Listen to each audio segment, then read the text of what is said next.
예수님께서 제자들, 12제자들에게 말씀을 하셨어요. 너희들 중에 죽기 전에 하나님의 나라가 권능으로 임하는 것을 보게 될 거다. 그리고 엿새 후에 제자 베드로, 요한, 야고보 셋만 데리고 높은 산에 올라요. 근데 엿새라 했지만 누가복음 9장 28절에 보면 이 말씀하신 후 8째 되는 날, 그래서 마가복음에는 6일 후에, 누가복음 9장 28절에는 8일째, 이틀이 간격이 생겨요.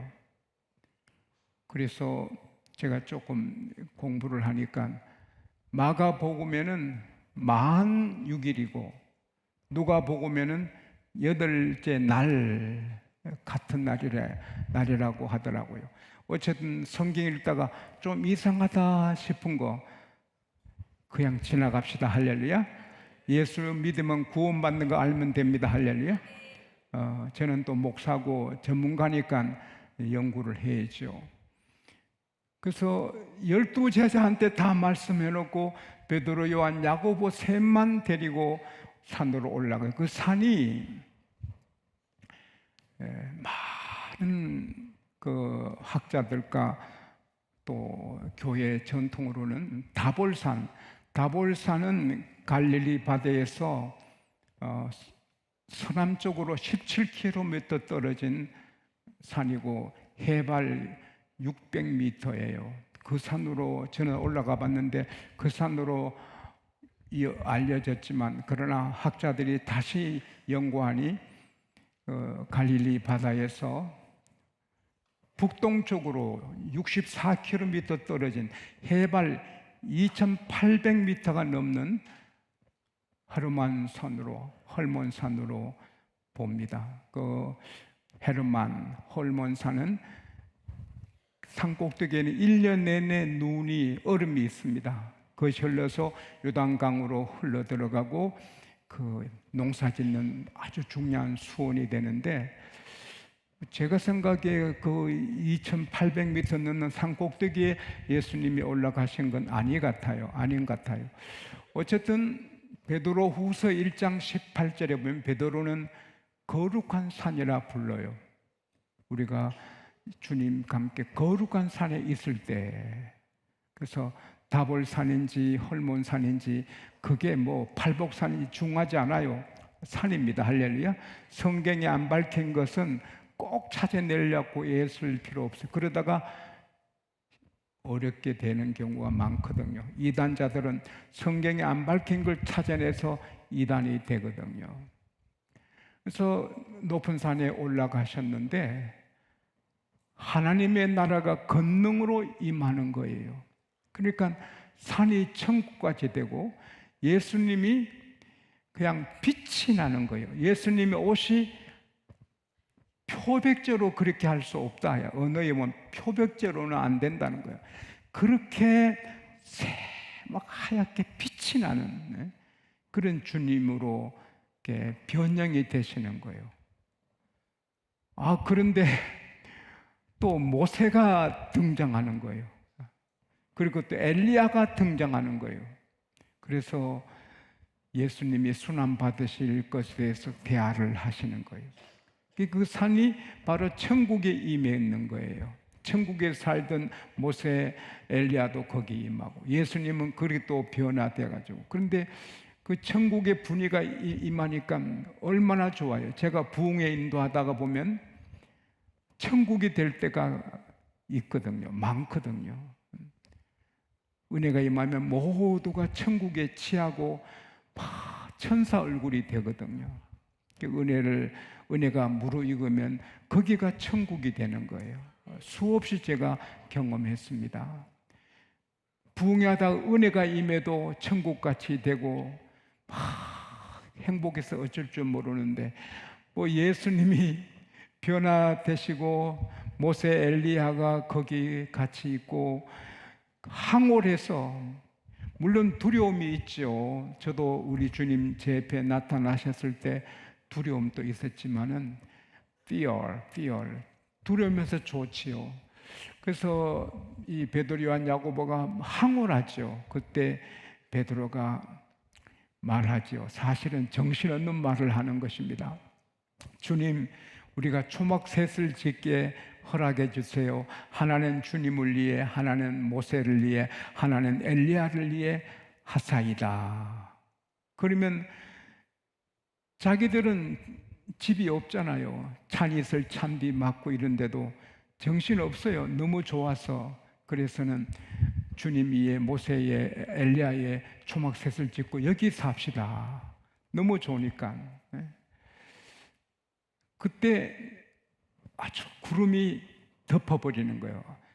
구름이 내려 덮으면 발 앞이 안 보이거든요. 그런데 구름 속에서 하나님의 음성이 들려요. 이는 내 사랑하는 아들이니 너희는 저희 말을 들으라. 할렐루야. 신비로운 걸 경험을 다 하지요.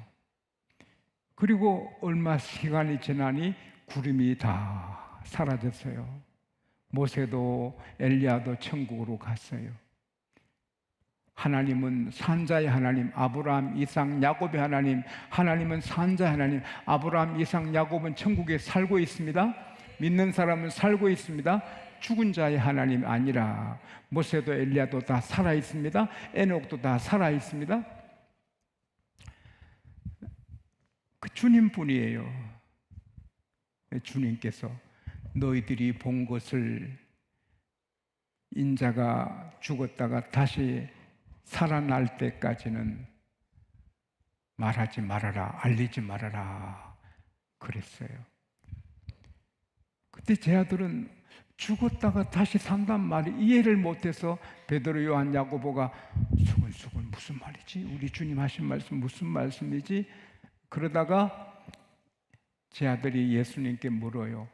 서기관들이 엘리야가 먼저 와야 된다는데 그 무슨 말씀이죠?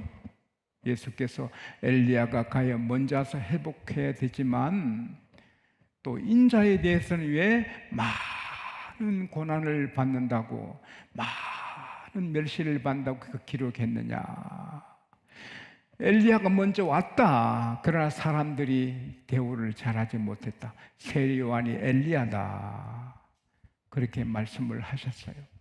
그리고 이제 산 위에는 천국이고 그렇게 항울했는데 내려오니 그 현장은 너무 대조적으로 갈등, 한탄, 난처함, 아주 어려운 일이 있는 거예요. 많은 사람이 에워싸서 있고 구경하고 서기관들과 제자들이 서로 논쟁을 하는데 제 아들이 쩔쩔쩔 매는 거예요. 그래서 예수께서 오시니까 모두가 아이고 예수님 오셨으니 해결해 주시겠다.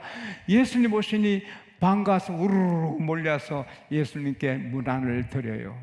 그 예수께서 무슨 일로 그렇게 논쟁하느냐. 그때 한 분이 앞에 나오더니 선생님, 제 아들이 말 못하고 못 듣는 귀신에 들려서 고생합니다. 귀신이 애를 쓰러뜨리고 경련을 일으키고 거품을 물게 합니다. 애가 파리에 죽어갑니다. 제 아들에게 고쳐달라 해도 제 아들이 귀신을 못 쫓아냅니다. 예수께서 이 믿음이 없는 세대여, 내가 얼마나 너희를 참고 너희 함께 있겠느냐. 그를 내게 데려오라. 그래서 귀신 들린 그 아들을 데려와요. 근데 그 귀신 들린 아들 누가복음에 보면 애동 아들이에요. 내 아들을 도와주소서, 내 외아들이니이다. 하나뿐인 아들이 귀신 들려서 땅에 뒹굴고 발작하고 거품을 물고 이러는 거예요. 귀신 들린 아이를 데려오니 귀신이 또 발작을 하게 해서 애가 쓰러지더니 뒹구는 거예요. 뒹굴고 거품을 물고. 예수께서 언제부터 이렇게 됐느냐? 예수님 아시지만 모든 사람을 위해서, 여러분과 저를 위해서 물으신 거예요. 어릴 때부터입니다. 귀신이 우리 아들 죽이려고 불에도 던지고 물에도 던지고 합니다. 그러나 뭔가 할 수 있으시면 좀 도와주십시오. 예수께서 할 수 있거든이 무슨 말이냐? 믿는 자에게는 능치 못할 일이 없느니라. 우리가 예수 믿으면서도 의심이 항상 있거든요. 믿으면 된다. 에이, 될까? 기도하면 된다. 아이, 될까? 이 의심과 믿음이 언제나 싸우거든요. 그래서 할 수 있거든이 무슨 말이냐? 믿는 자에게 능치 못할 일이 없느니라 하니까 이 아버지가 다급해서 믿습니다. 내가 믿습니다. 그러면서도 안 믿어지거든요. 내가 믿습니다. 아들을 위해서 믿습니다. 믿습니다 하면서도 마음은 의심이 있으니까 이 믿음 없는 것을 도와주소서. 이 정직한 고백이에요. 믿음이 없거든요. 조영계 목사님이 이렇게 병자를 기도하면서 믿으면 낫는다 했더니 믿습니다. 나은 사람 일어나라니까 연세대학교 한 학생이 일어나면서 믿습니다. 아이고 왜 이렇게 안 믿어지노? 그랬다잖아요. 이 아버지도 그런 거예요. 그때 예수님께서 불쌍히 여기시죠. 그리고는 귀신을 꾸짖어요. 말 못하게 하고 못 듣게 하는 이 귀신아, 이 아이께 나가고 다시는 들어가지 말아라. 그때 마지막으로 최후의 발작을 합니다. 애가 땅에 쓰러지고 막 경련 일으키더니 푹 죽어버립니다. 그래서 사람들이 죽었다, 죽었다, 죽었다. 예수님은 그 아이 손을 잡고 일으키니 살아납니다. 할렐루야.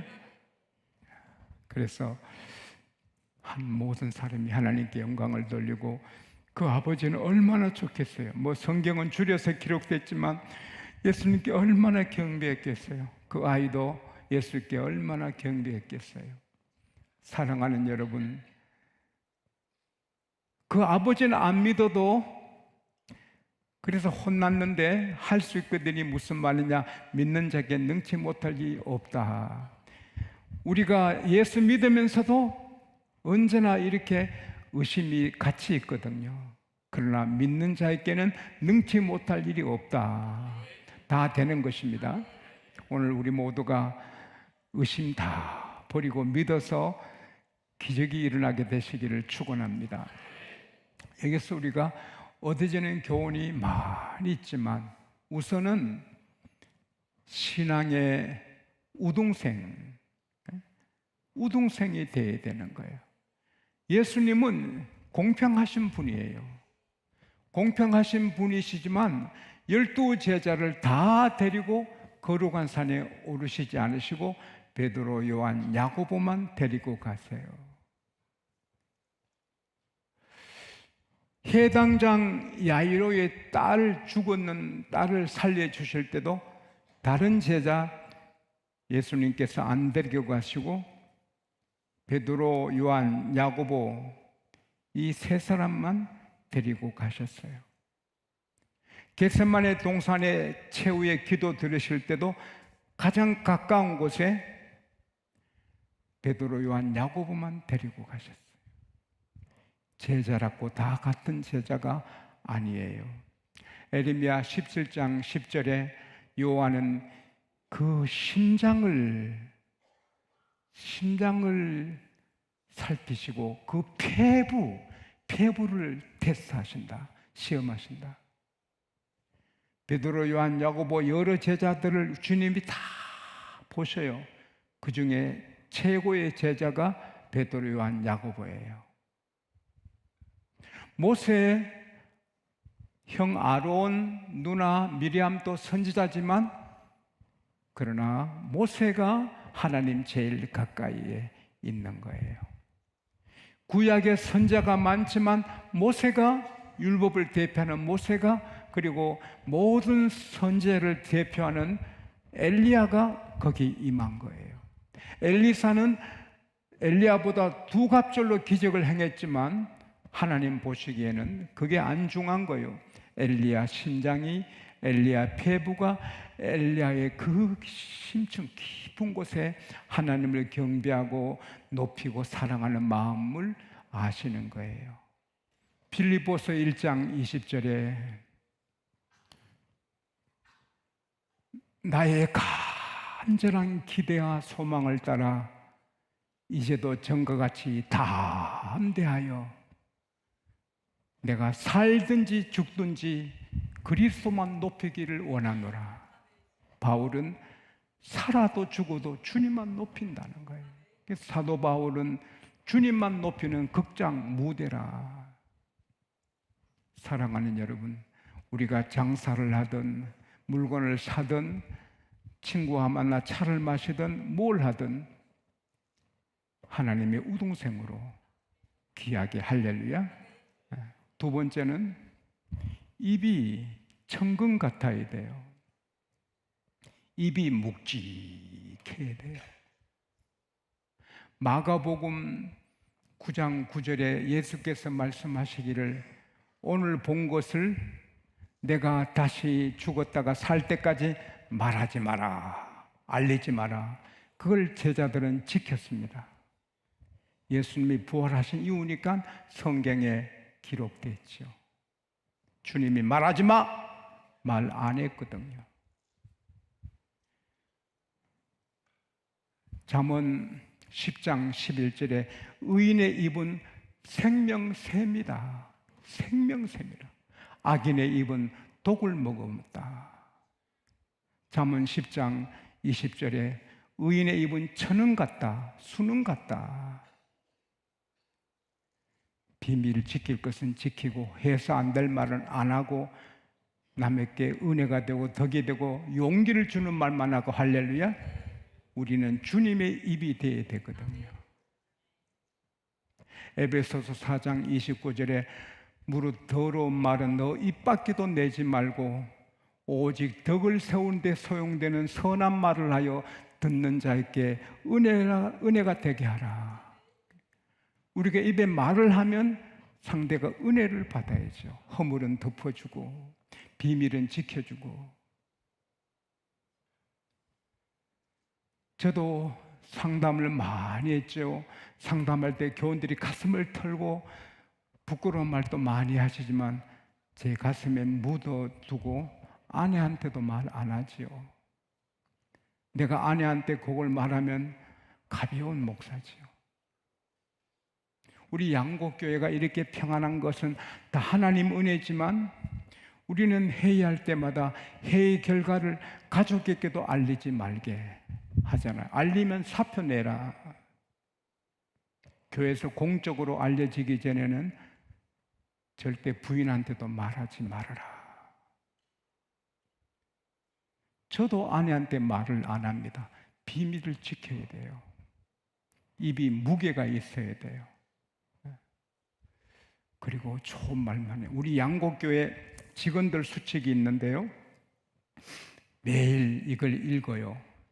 아침 경건회 때 오늘 또 감사한 마음과 웃음 띤 얼굴로 일하자. 오늘 또 나의 맡은 책임을 성실하게 수행하자. 오늘 또 모든 분들에게 겸손한 마음과 친절한 자세로 대하자. 오늘 또 하나님과 교회에 유익한 말을 하자.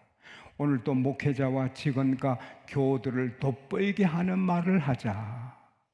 뒤에 많은데 다 할 수 없고 저는 입을 열면 우리 담임 목사님을 높이는 말만 해야 되고 우리 부목사님들을 높이는 말만, 우리 장로님들을 높이는 말만, 직원들을 높이는 말만 그렇게 하지 않나요, 제가? 그게 복 있는 입이죠. 비판하고 상처를 주고 은근히 헐고 이웃을 은근히 허는 자를 내가 멸하리라. 저를 허는 분들이 계셨잖아요. 선거 라이벌 되는 분들. 그들은 저를 허려도 저는 한 번도 헐지 않았거든요. 기도했죠. 저를 질투하는 분들 다니면서 저를 헌다는 말씀 들어도 저는 매일 축복하고 기도하죠. 안 좋은 말은 입 밖에 내지 않는 거죠. 할렐루야. 여러분, 과거는 지나갔고 오늘 성령의 숯불로 입을 찢어 주셔서 은혜되고 복된 말, 남을 높이는 말, 할렐루야. 가족을 높이고 그런 말만 하게 되는 복 있는 성도 되시기를 원합니다. 오늘 핵심, 기도 외에는 이런 유가 나가지 못한다. 제가 많은 연구보다 조금 했는데 요 귀신이 센 귀신이래요. 제자들이 귀신 많이 쫓아내는 요건 안 나가는 거예요. 그래서 집에 들어가셔서 제 아들이 조용히, 왜 우리는 귀신 못 쫓아냈죠?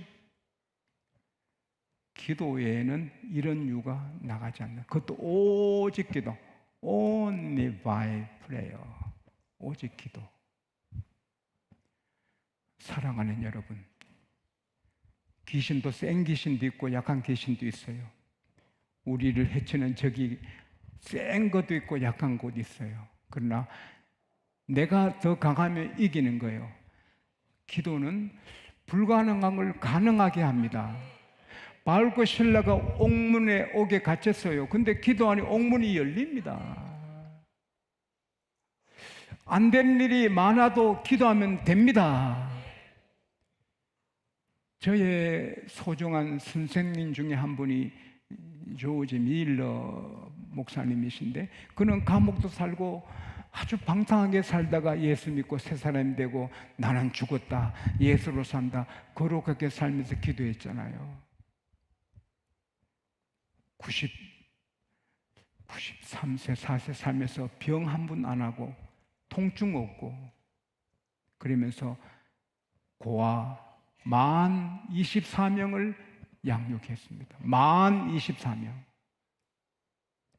고아 100명, 200명도 어려운데 그는 한 생애 동안 고아 만 24명을 잘 양육합니다. 그는 5만 번 기도해서 5만 번 다 응답받았다 고백합니다.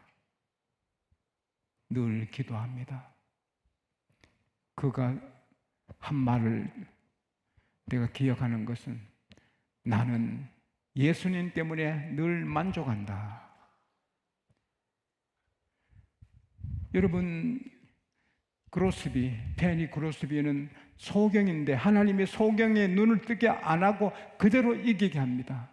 늘 은혜에 충만하니까 찬송가를 8,000곡 이상 저술했습니다. 그가 쓴 책이 1억 권 이상으로 인쇄되었습니다.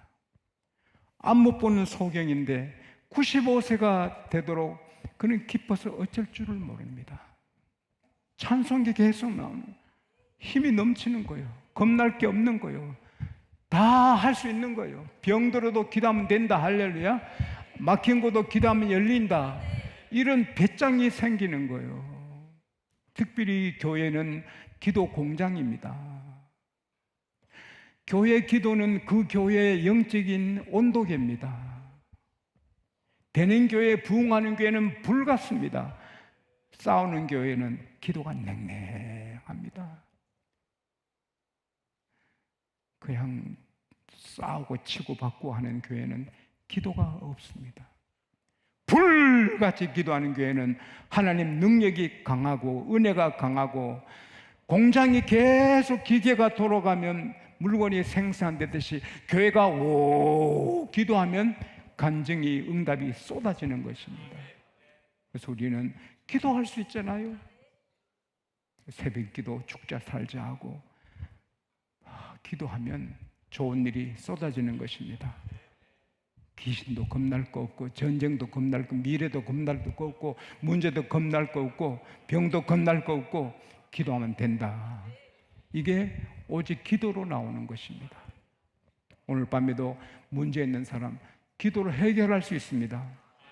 우리 하나님은 기도에 귀를 기울이시고 믿음으로 기도한 대로 해주시는 것입니다.